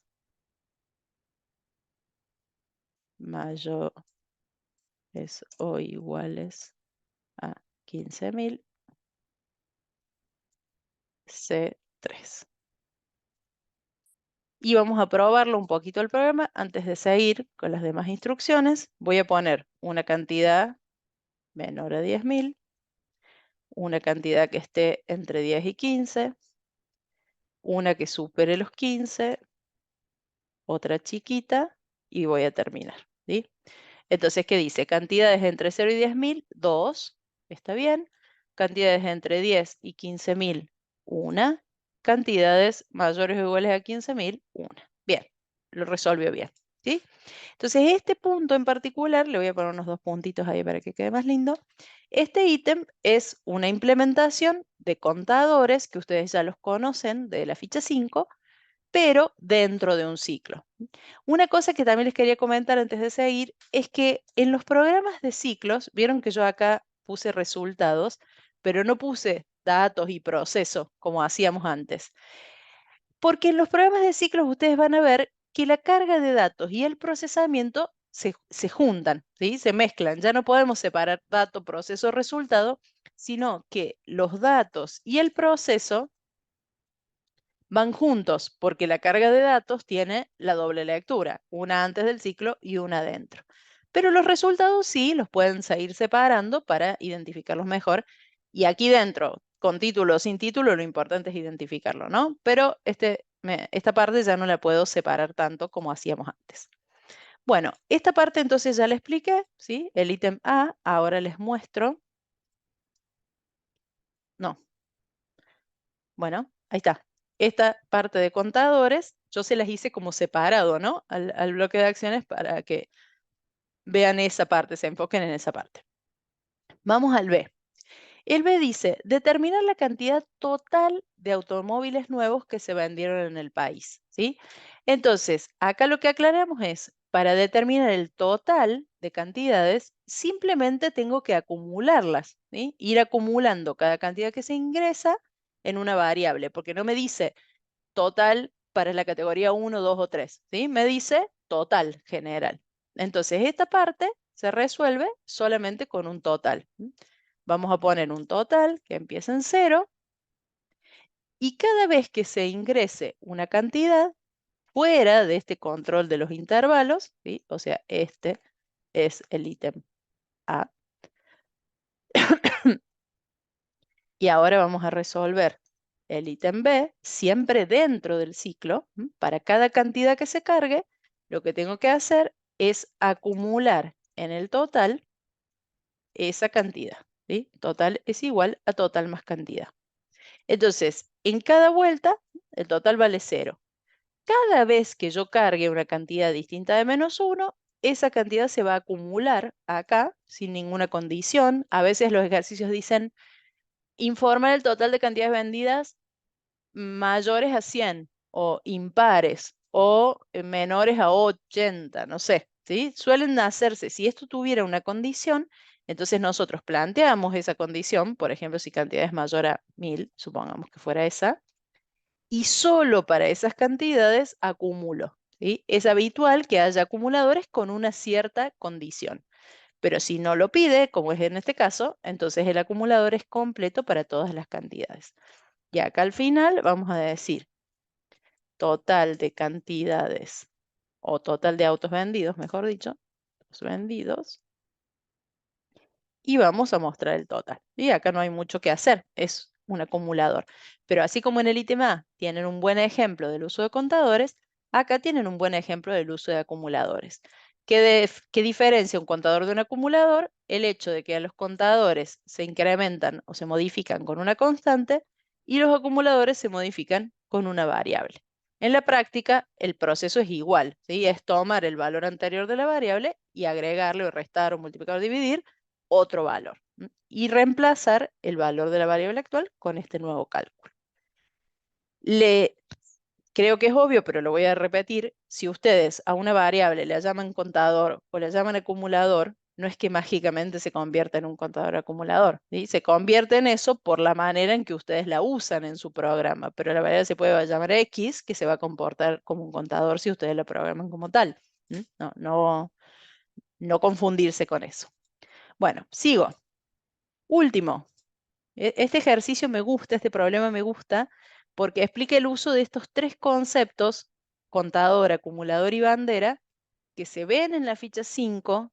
En el contexto de los condicionales, por ahí no es tan evidente el uso, tan notable el uso, pero se refuerza o se reafirma la necesidad de usar estas variables cuando estamos trabajando con un ciclo. El último punto dice, determinar si se ingresó al menos una cantidad igual a cero o no. Informe con un mensaje simple en pantalla. Para este tipo de ítems donde se verifica la ejecución de la ocurrencia de un evento, son candidatas directas las banderas. Las banderas son variables que tienen dos valores posibles, verdadero o falso, 1, 0. Generalmente se usa un valor booleano. Y generalmente se usa indicando falso cuando el evento que yo estoy buscando no ocurrió, verdadero cuando el evento ocurre. Las banderas son siempre un tema de conflicto cuando nosotros que enseñamos a programar, digamos, todos los años son un motivo de conflicto. No terminamos de saber muy bien por qué, ¿sí? Uno las explica, como profe, estoy acá, la explico. Los alumnos vienen y dicen, profe, no entiendo las banderas. Y vos decís, bueno, las banderas, bla, bla, bla, volvés a explicar. No te entiendo, ¿viste? No estamos muy seguros de por qué, así que voy a intentarlo una vez más, a ver si nos entendemos. ¿Para qué sirven? ¿No? Quizá la palabra bandera confunde, no sé, porque el uso es bastante sencillo, pero bueno. En este caso lo que nos pide es detectar si hubo alguna cantidad igual a cero. Una cosa que a mí me parece que confunde cuando se ven ejercicios de banderas es que habitualmente se les ponen a las banderas cualquier nombre, ¿sí? Entonces agarran y le ponen B1 es igual a falso, ¿sí? ¿Qué significa B1? No sé. Después necesitan otra bandera y le ponen B1, B2, B3 y ya agarran un papelito y anotan. La B1 indica tal cosa, ¿sí? No. Ustedes piensan que las variables tienen la posibilidad de ponerles un nombre significativo para lo que yo estoy tratando de procesar. De hecho, a esta bandera yo le podría poner hubo cantidad cero, ¿sí? Le podría poner hubo algún cero, no sé, ustedes elijan un nombre que les recuerde lo que están tratando de verificar, ¿sí? ¿Qué estamos tratando de verificar acá? Si alguna cantidad fue cero, ¿sí? Entonces, voy a expresarlo así. ¿Hay cantidad cero? ¿Hubo cantidad cero? Y le doy un primer valor que en general es falso. O sea, yo estoy buscando controlar si hubo alguna cantidad en cero. Cuando el programa empieza, no hubo ninguna cantidad en cero, porque simplemente no hubo ninguna cantidad, ¿sí? Todavía no cargué los datos. Entonces, cuando llega el momento de resolver este ítem, para cada cantidad que se cargue, yo controlo si esa cantidad dispara la alerta, ¿sí? Si esta cantidad tiene la característica que estoy buscando, que es el hecho de que sea cero. Entonces pregunto, si la cantidad es igual a cero, recordar que las comparaciones de igualdad requieren dos signos igual, porque si no, un solo igual es asignación, ¿sí? Si la cantidad es igual a cero, entonces mi bandera que dice hubo una cantidad cero, ¿a qué valor tiene que pasar? A true, ¿sí? Si ustedes le ponen un nombre significativo, ayuda a analizar, ¿sí? Es decir, en este caso el nombre significativo es hubo cantidades en cero. Al final del programa, y solo al final, para mostrar el resultado, ¿sí? Se muestra esa bandera. Voy a mostrarla de manera rústica primero y después voy a profundizar en esto. Voy a poner acá, hubo cantidades en cero y voy a mostrar la bandera, ¿sí? Así. Entonces vamos a hacer una prueba primero y después voy a analizar algunos detalles. Pongo una cantidad, pongo otra cantidad y termino, ¿sí? Dice, hubo cantidades en cero, false. Ninguna de las dos que cargué eran cero.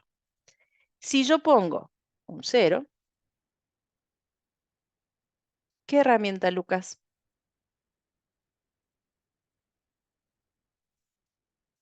¿El ciclo te referís? Avísame después. Ah, no, no se resuelve con ciclo el TP1. De todas maneras, no le sirve un ciclo para mucho. O sea, no está pensado el enunciado para que requiera un ciclo. El enunciado está pensado para que se resuelva hasta la ficha 5, inclusive. No lo necesitan, no es que de capricho no los dejamos usarlo. No lo necesitan. ¿Cómo hago para corregir el formato automáticamente? De nada, Lucas. Nicolás, ¿cómo hago para corregir el formato automáticamente? Tenés dos formas. Mira, lo voy a dejar acá pegado. ¿Sí? Lo dejo acá así, un par pegaditas. Uy, tanto así no, señora. Rompió todo. Ahí está. Tenés code, no, perdón. Sí, code, sí digo. Code, reformat code. En el menú, ¿sí? Nicolás. Code, reformat code. ¿Sí? Tiene ese efecto.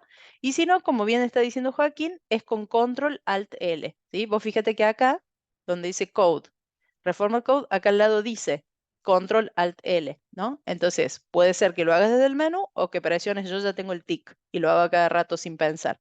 Entonces, escribo así nomás y pongo Control Alt L, ustedes no me ven, ¿sí? Y se acomoda. Sí, exactamente. Eso es bueno usarlo, no es solo de vago, ¿viste? Para decir, ay, que lo acomode, sino porque a veces, si uno tiene mal ubicada una condición, por ejemplo, me queda así, ¿no? Y yo pongo Control Alt L, se tabula, ¿sí? Indicando, ah, para, esto es parte del bloque. También puede ser. Claro, lo arregla hasta ahí, Joaquín, porque si vos tenés dos, yo acá justo no tengo ninguna, ¿no? Pero supongamos, no sé, voy a hacer cualquier cosa acá. Total, más igual a 3, ponele, nada. Tengo dos instrucciones y las puse así. Ah, de paso acá me acuerdo que les digo otra cosa. Claro, no, pero está bien, está perfecta la observación. Cuando el bloque, yo me equivoco, supongamos, y pongo estos dos acciones directamente abajo del if, cuando presiono control alt L, me acomoda una sola, como bien dice Joaquín. ¿Por qué? Porque el líder llega a saber que a continuación de un if viene una acción condicionada. Ahora, si las demás no están bien acomodadas, ya adivino no es, ¿sí? Entonces, aun cuando no la acomode bien, a ustedes les da una idea que si esta acción iba dentro del bloque y no la acomodó, quiere decir que está mal puesta, ¿sí? Por eso está bueno el corrector de formato automático, porque te da una idea de si vas encarando bien la cosa o no. Y la otra cosa que les quería mostrar, que a veces los veo renegar cuando se empieza a hacer largo el bloque de acciones, es que si ustedes tienen varias acciones, ¿sí? Por ejemplo acá, voy a poner, perdón, voy a poner así un par inventadas. Supongamos que este if tiene todo este bloque, ¿no? Y ustedes lo quieren acomodar dentro, pueden seleccionar el bloque entero y tabular, ¿sí? Entonces se tabula completo. O supongamos que ponen, hagamos que yo hice esto, ¿no? Tabule y me entusiasmé aplicando el tab y tabule de más. Si ustedes quieren destabular, ¿sí? Presionan Shift Tab y vuelve para atrás. Entonces, el bloque entero se mueve, o el bloque entero se mueve, porque muchas veces los veo línea por línea, tuki, tuki, tuki, y después volviendo, tuk, tuk, es como largo, sobre todo cuando trabajan con un ciclo. Entonces, tengan esto en cuenta. Se puede tabular un bloque entero y destabular apretando Shift Tab, ¿m? Y vuelve para atrás la tabulación. Bueno, pero igual todo este agregado de acá no iba. Si hay un if abajo de un elif, Florencia, pero ¿por qué habría un if abajo de un elif? O sea, si vos pones el if, ahí dentro es el else arriba. Puedes decir si necesitas otra condición más ahí adentro, sí, se puede. Es raro que necesites una solución así. A nivel de sintaxis, sí se puede. O sea, por ejemplo, acá yo puedo poner if cantidad es mayor a cero, no sé, algo. Y esto se tiene que tabular una vez más, pero es válido, ¿sí? Hacerlo. Lo que pasa es que si vos ya planteaste una condición acá y necesitas verificar algo más, te conviene seguir agregándola acá al lado, ¿no? Poner and, or, are, tuk, tuk, y agregar todo lo que necesites saber. Pero por sintaxis no hay restricciones. Sí se puede poner un if en este bloque. Es un bloque independiente. Una vez que entraste, puedes poner lo que quieras adentro. Bueno, eh, con esto se terminaría la solución del problema. ¿Cuál es la cuestión que suele ser por ahí discutible o difícil de entender con respecto a las banderas? La bandera busca verificar la ocurrencia de un evento en particular. Por lo tanto, cuando el evento sucede, ¿sí? En este caso aparece una cantidad igual a cero, esa ocurrencia hace que nunca se vuelva atrás, ¿sí? Es como si vos decís, tengo un vaso y se me cae al suelo, ¿sí? Por más que se cae al suelo y yo lo trato de arreglar, ese vaso ya no está sano, se rompió y listo, ¿sí? No hay forma de volver atrás. O es como si te casás. He escuchado gente que tiene razón que dice, cuando vos sos soltero y te casas, pasas a estado civil casado. Si después te divorcias, debería ser un andú, tipo que vuelvo a ser soltero. No, tu estado civil, ¿cuál es? Divorciado, ¿sí? Nunca más vuelves a ser soltero. Entonces, el ser casado es una bandera, ¿sí? Una vez que ocurrió, nunca se vuelve atrás el valor. Vos naciste soltero, naciste casado igual a false. Te casaste, la variable casado pasa a true y no vuelve atrás, ¿sí? Después a continuación pasas a ser divorciado, otra cosa. Más allá del chiste, ¿cuál es el error que nosotros solemos ver acá? La costumbre es decir, si la cantidad es cero, prendo la bandera, si no, la apago, ¿sí? Esto que ustedes van a decir, pero profe, porque estamos acá un sábado a la mañana divertidísimos programando, recontra pasa en los parciales y en los prácticos. Les agarra como la emoción de hacer la condición doble y ponen el falso acá. ¿Qué efecto tiene esto? Miren, se los voy a mostrar con datos. Yo cargo un 0, después cargo un 100, después cargo un 0, después cargo un 345 y después termina, ¿sí? Hubo cantidades en 0, false, dice. ¿Mm? Pero ¿cómo si ahí hubo dos ceros? ¿Qué es lo que pasó? Este último valor, o sea, este prende la bandera, este lo apaga. Este la prende, este lo apaga. Entonces yo no estoy detectando una ocurrencia. Estoy prendiendo y apagando la luz, ¿sí? Hasta que el último número es el que decide si la bandera sale prendida o no. Por ejemplo, si yo pongo un 3 y luego pongo un 0 y termina, entonces dice que sí hubo cantidades en 0, porque el último valor cargado, excluyendo el de corte, fue un 0. Entonces, lo más importante para mí que ustedes tienen que recordar, o mejor dicho, son dos cosas. Una, que la bandera se inicializa en falso y si pasó a true, nunca vuelve a falso. Y la otra es ponerle un nombre significativo para que ustedes recuerden qué evento están verificando. Les va a parecer una pavada, pero les aseguro que resulta de utilidad. A mí me pasa justamente que lo veo acá la solución. Miren, haz lo que yo digo más no lo que yo hago. La bandera se llama OK, ¿sí? Lo dejé así porque en la ficha está resuelta así. Pero si yo veo una bandera OK y dice falso, ¿qué significa eso? ¿Qué es lo que está bien? Que al principio no está bien y después sí está bien, ¿sí? No me da una intuición de qué estoy tratando de procesar. Y si bien esto es discutible, yo me entiendo, bueno, está bien, si vos te entendés, genial. Mi sugerencia, al menos cuando estás aprendiendo, ponele un nombre que te recuerde lo que estás tratando de hacer. Y de paso, aprovecho, no lo voy a hacer en el programa, pero se los muestro acá, no se estila los valores true o false, no se estila mostrarlos en pantalla porque queda feo, ¿sí? No, sí lo voy a hacer porque les voy a decir una cosa. Entonces, en vez de mostrarlo así, lo que se dice es, if hubo cantidad en cero es igual a true, ¿sí? O sea, si la bandera sale encendida, esto implica que hubo cantidades en cero, ¿sí? Hubo cantidades iguales a cero o en cero. Hubo cantidades iguales a cero, ¿sí? En cambio, en caso contrario, no muestro nada, ¿sí? Solo sirve para esto. ¿Por qué les digo que voy a aprovechar y se los muestro? Porque noten que acá nuevamente mi amigo, el subrayado gris, tiene algo que opinar de mi código, ¿no? Se entera a poner molesto. Ocúpate de tus cosas. Bueno, no, él opina. Y en este caso, ¿qué opina? Que esta expresión puede ser simplificada.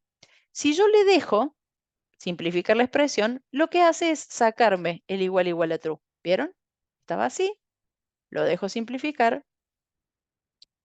Paren. Bueno, se enojó y dijo, me estás haciendo la viva. Bueno, ahí está. ¿Ven? Me dice, el cambio, ¿sí?, es sacar este true.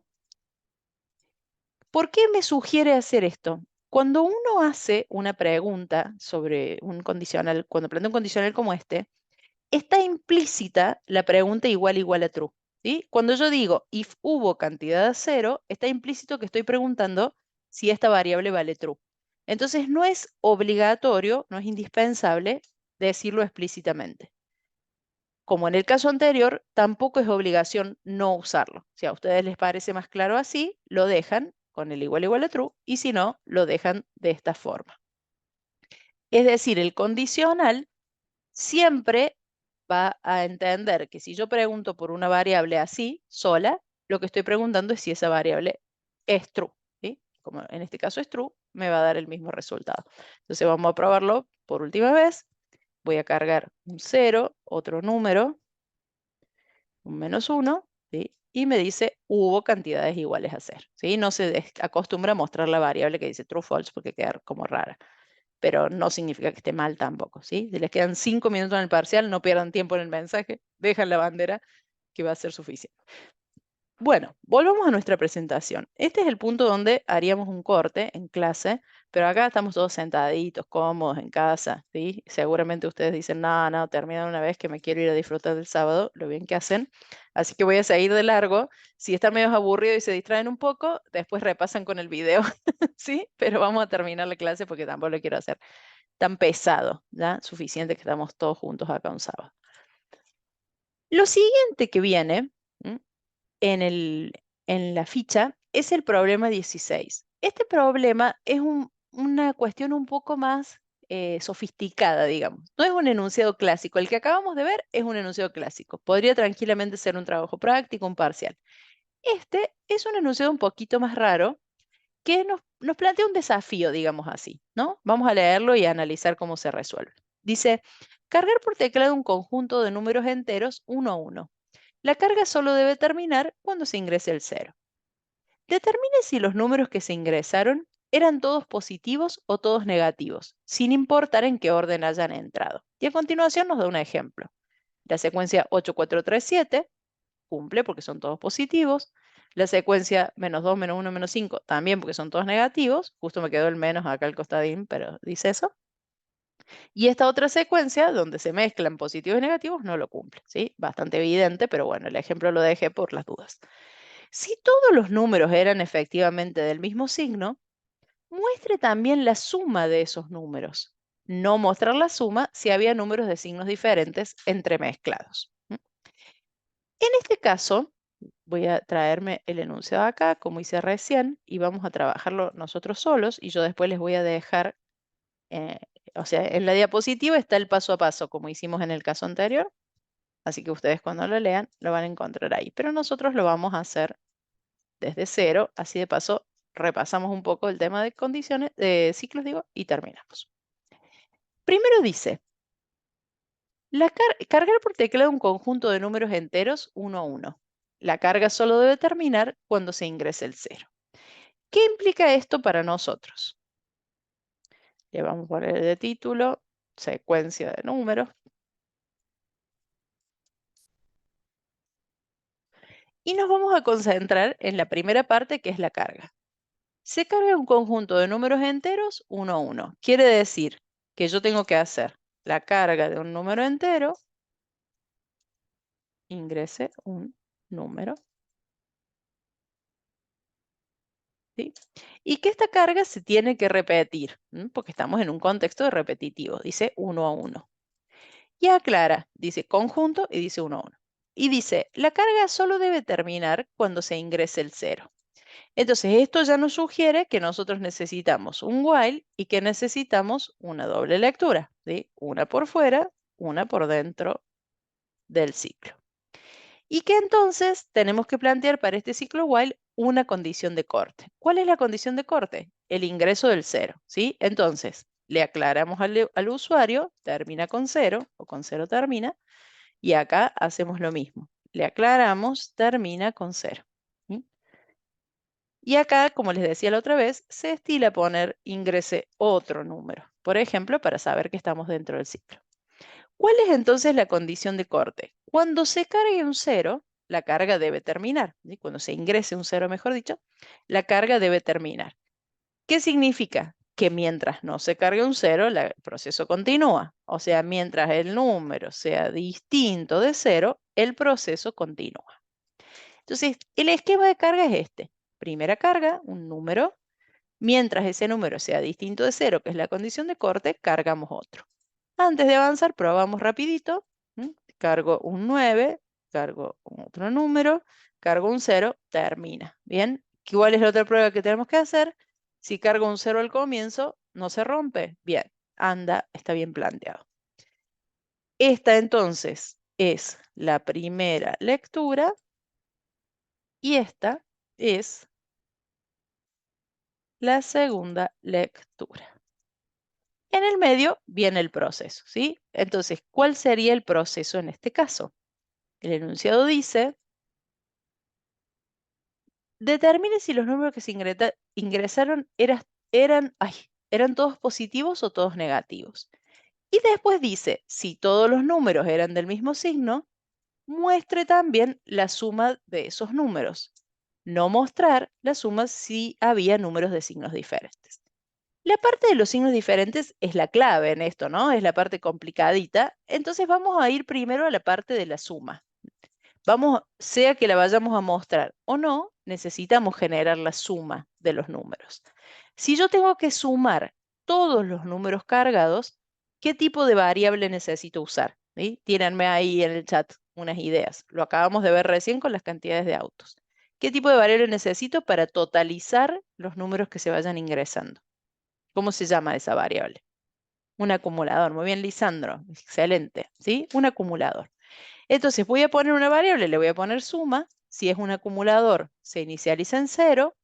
Y cada vez que se cargue un número antes de la segunda lectura, voy a acumular justamente el valor de num en esa variable. Se puede hacer con la forma resumida, se puede hacer con la forma extendida. Al terminar el resultado, lo único que me pide es que muestre la suma solo si en el caso de que los números hayan tenido todos el mismo signo. Entonces, eso, que los números hayan tenido el mismo signo o no, es una bandera, ¿sí? Al terminar el proceso, ¿tenían el mismo signo o no? Vamos entonces a llamar a la bandera mismo signo, ¿sí? La bandera se va a llamar mismo signo y al revés de lo que planteamos recién, va a empezar en true, ¿sí? Porque se supone que todos los números tienen el mismo signo hasta que se demuestre lo contrario, ¿sí? Todavía no cargué ningún número, así que la voy a poner en true. Si yo quiero empezar en falso porque me resulta más fácil inicializar en falso o no sé, me parece más, lo entiendo mejor, entonces la bandera debería llamarse, por ejemplo, distinto signo, ¿sí? Distinto signo, falso, ¿no? Yo no detecté distintos signos. Entonces, por ahora es falso. Esto que ustedes dirán, qué pavada, es significativo para pensar cómo nosotros vamos a plantear nuestro programa, ¿no? Siempre el nombre nos ayuda. Entonces, la pregunta sería, if mismo signo, uy, mismo, sí, no, es igual a true, solo en ese caso muestro la suma, ¿sí? Porque eso es lo que me dice el enunciado, que solo cuando tengan el mismo signo, muestre la suma. La suma es suma. En este punto, como la variable empieza en true y yo no la modifique nunca, siempre al salir va a valer true. Acá me hincha de nuevo con el tema de simplificar la expresión que acabamos de discutir, ¿sí? Podemos ponerlo así nomás sin especificar el igual a true. Si yo lo ejecuto ahora y pongo un 9, un -1, un 3 y termino, me dice el resultado es 11, 9 menos 1 es 8, más 3, 11. Anda perfectamente. ¿Cómo resuelvo este asunto de la bandera? En este caso es un poquito más complicado porque que los valores tengan el mismo signo, para saber si los valores tienen el mismo signo o no, no alcanza con un número. Si yo en cada vuelta veo un número, es imposible saber si todos tienen el mismo signo o no. ¿Qué necesito? Necesito conocer ese número y compararlo contra otro. ¿Sí? Aparece un número nuevo. ¿Cómo sé si el signo cambió? Porque me tengo que fijar qué signo traía el número anterior. Entonces, en este tipo de problemas, nosotros lo que necesitamos es recordar el número anterior. Entonces, una vez que se hace esta primera lectura, guardamos en la variable anterior el num. ¿Sí? La variable anterior tiene ese num. Y lo mismo hacemos antes de la segunda lectura. Antes de pisar la variable número con uno nuevo, guardamos en num la variable anterior. ¿Sí? Entonces, cuando nosotros querramos controlar, ¿sí? Acá voy a poner sumar y acá voy a poner controlar signo. En este punto, ¿sí? En la primera carga, esto no va a tener mucho sentido porque la variable num tiene el mismo valor que la variable anterior. ¿Sí? En las siguientes vueltas, la variable anterior va a guardar el número que yo tenía y se va a reemplazar con el otro. Miren, lo voy a hacer con un print primero para que se vea. Anterior y num. Primero voy a mostrar los print para que entendamos lo que está pasando. Yo arranco y cargo un 8, ¿sí? La variable anterior tiene un 8 y la num también, porque las asigné juntas acá arriba, ¿sí? En la primera vuelta, repito, comparo un número contra sí mismos. No importa, no sirve el mecanismo. Después, cuando yo cargo un 6, por ejemplo, miren, anterior vale 8 y la actual vale 6. ¿Sí? Cargo un 4, anterior vale 6 y num vale 4. ¿Se entiende lo que pasa? Como yo tomo la precaución de guardar en anterior el valor de num, cuando lo piso con la nueva carga, tengo el backup, el recuerdo de cuál era el número anterior. ¿Está bien? ¿Se entiende hasta ahí? En cada vuelta guardo el valor anterior y luego reemplazo la variable num con una nueva carga, con la segunda lectura. ¿Cómo hago entonces el control de signo? ¿Cuál es la manera de controlar si anterior y num tienen el mismo signo? Lo primero y naturalmente que se les ocurre, ¿qué sería? A ver si alguien me tira un algo, ahí una idea en el chat, sin hacer trampa y mirar la solución. Claro, Matías, esto mismo hubiera pensado yo. Es decir, si el número, yo acá recordemos que partí de la idea de que tienen el mismo signo. Entonces lo que quiero detectar es si los signos son distintos para apagar la bandera. Si el número, por ejemplo, es mayor a 0 y el anterior es menor a 0, ¿m? Quiere decir que el número es positivo y el anterior es negativo. Por lo tanto, apago la bandera de mismo signo, ¿sí? Porque ya no tienen el mismo signo. ¿Y cuál es la otra posibilidad? Que el número sea menor a 0, o sea, que el número actual sea negativo y que el número anterior sea positivo. ¿Sí? Ahora, ¿cómo conecto estas dos preguntas? Si yo pongo otro AND acá, esto es totalmente imposible, ¿sí? El número no puede ser mayor que 0 y menor que 0 a la vez. Anterior no puede ser menor que 0 y mayor que 0 a la vez. ¿Sí? Esto no existe. ¿Qué necesito? Intervenirlo con paréntesis. Entonces digo, si esto se cumple, quiere decir que son de signos distintos. Si esto se cumple, quiere decir que son de signos distintos. Y ahora tengo acá en el medio un AND. ¿Sí? Si sucede esto, o sea, si el 1 es distinto, si el número es positivo y el anterior es negativo, y el número es negativo y el anterior es positivo, ¿esto puede pasar? O sea, sigo con el mismo problema. Claro, muy bien, Ciro. La conexión no es AND, es OR, ¿sí? Si pasa esto o esto, los números son de signo distinto. Traten de acudir siempre a su lógica interior, ¿no? A su lógica mental. ¿Cómo lo digo yo en español? Num es positivo y anterior es negativo. O número, bueno, eso mismo lo tienen que reflejar ustedes, ¿no? Recuerden siempre que se resuelven primero los AND y luego los OR. No, perdón, primero los OR y luego los AND. Entonces, si ustedes esto no lo plantean con paréntesis, se va a resolver distinto, ¿sí? Así que atención al paréntesis donde corresponde.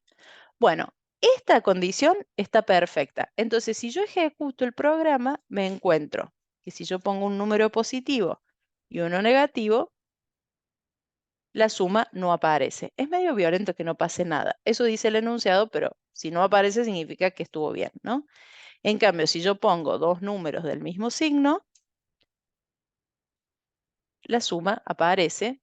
Y si pongo dos números pero, del mismo signo pero negativo, también aparece, ¿sí? Menos 335. En el yo lo hubiera resuelto así y está bien. Y de paso nos sirve para repasar los conectores, ¿no? Pero en el caso del ejercicio está planteado un truco que está interesante y dice lo siguiente. Si yo multiplico el número por el anterior, ¿cómo es la regla de los signos? Más por más, más. Más por menos, menos. Y menos por menos, más. ¿Sí? O sea, si los dos números tienen el mismo signo, el resultado me da positivo. Y si los números tienen distinto signo, el resultado me da negativo. Entonces, lo que plantea es decir, si número por anterior es mayor que cero, perdón, es menor que cero, entonces no son del mismo signo, ¿sí? Si yo multiplico entre ellos y me da un signo negativo, no son del mismo signo y apago la bandera. Este último truco, vos decís, ¿cómo me lo iba a imaginar yo? No, nadie lo iba a adivinar. Yo, ¿qué esperaría de un alumno que está resolviendo este ejercicio? La condición que planteamos antes, ¿sí? Esta está perfectamente planteada. Ese otro truquito de multiplicar está desarrollado en la ficha y por eso yo también se los quería compartir, pero la verdad es que si hablamos de condicionales era más lógico ir por este lado. Así que por eso se los quería explicar, pero está perfecto. Lo importante es esta condición y que sobre todo que analicen en cada caso qué conector va. Bueno, vamos acá. ¿Qué sigue en la presentación? Y con esto terminamos. En la presentación yo agregué este tratamiento de números complejos, el ejercicio es este y está totalmente desarrollado cuál es la implementación. Ustedes saben cuáles son los números complejos, son los que no se consigue una raíz real, digamos, y se plantean como imaginarios y todo eso es conocido de la matemática.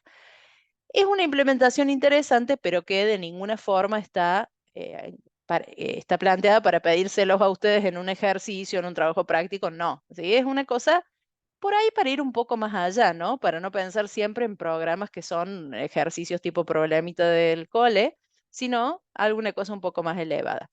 Se los pongo ahí como referencia, es el problema 17, pero no es necesario que ustedes ni lo resuelvan, ni piensen, uy, si me dan esto en el parcial que hago, porque no va a pasar. Analícenlo porque está interesante la implementación, pero solo eso. Bueno, y con esto terminamos, ¿sí? Con esta clase. Repito, para los que llegaron hasta acá. La semana que viene, el martes, que nos volvemos a encontrar si Dios quiere en el aula, vamos a ver la ficha 17. Así como esta ficha se trata de estructuras repetitivas, while, la siguiente se trata de estructuras repetitivas en Python, for. Entonces, no vamos a repasar while.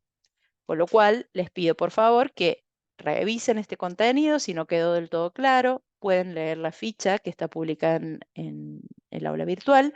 Pueden ver el video que está publicado también en el aula virtual de la clase oficial, entre comillas, de la cátedra. Y ahora que terminemos esta clase, yo voy a subir el video que estoy grabando a mi canal privado de YouTube, no porque me quiera hacer famosa como youtuber, sino porque estos videos que no están editados ni revisados correctamente, sino que son un vivo nomás de la clase, no es correcto que lo publiquemos en la cátedra, ¿sí? Ahí les paso el link del canal Voy a detener la presentación y se los paso.